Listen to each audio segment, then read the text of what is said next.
Waouh! L'Algérie vient de se faire éteindre par le Nigeria, mais d'une manière. Moi qui pensais encore une fois qu'il allait avoir une belle confrontation entre les deux équipes, pas du tout. Le Nigeria aujourd'hui n'a même pas voulu discuter avec eux, pas du tout. Ils n'avaient pas le temps. Ils ont tellement étouffé l'Algérie que ces derniers ont préféré rester dans leur camp. En première mi-temps, ils étaient dans leur camp. C'était pas du tout la même tactique que face au Congo. Ils étaient là dans leur camp, ils pressaient pas. Et quand ils avaient le ballon, ils paniquaient. Je sais pas pourquoi ils paniquaient. Ça faisait que dégager. Vous-même, regardez les stats.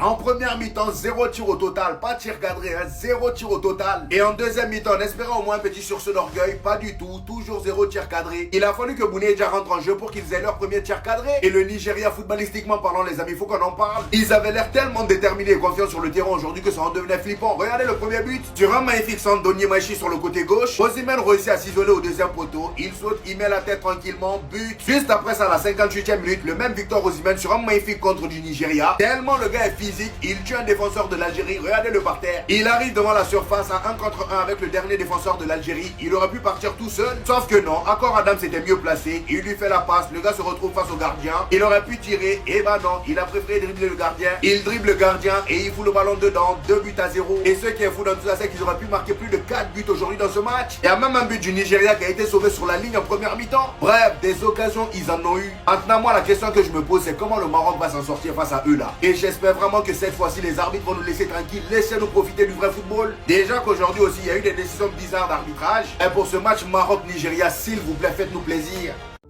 On l'a devant nous. Il est sous nos yeux. Ne faisons pas les aveugles. Le duo le plus fort de cette CAN. Et vous, oui vous, les journalistes, les ennemis du foot, avez voulu, après le dernier 8e de finale, nous faire croire qu'il y avait des embrouilles entre ces deux-là. Ce sont juste d'énormes compétiteurs qui veulent toujours plus, plus et plus. Et c'est normal des fois d'avoir des petites mésententes sur le terrain.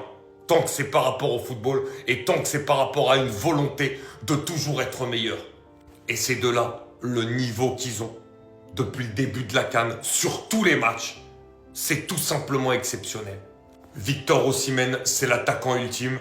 Pour moi, on est sur un top 5 meilleur attaquant du monde aujourd'hui, évidemment tout confondu.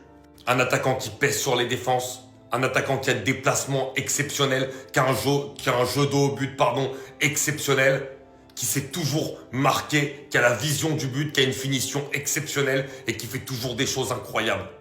Et Ademola Lookman, c'est le playmaker par excellence. Celui qui fait toujours des différences, qui est toujours dans les bons coups. Celui qui est capable à la fois d'alimenter, mais à la fois d'être à la réception de bons ballons et de toujours les bonifier. Ce duo, les gars, c'est Ronaldo, Benzema, Real Madrid sur cette CAN. Ils sont à un niveau stratosphérique.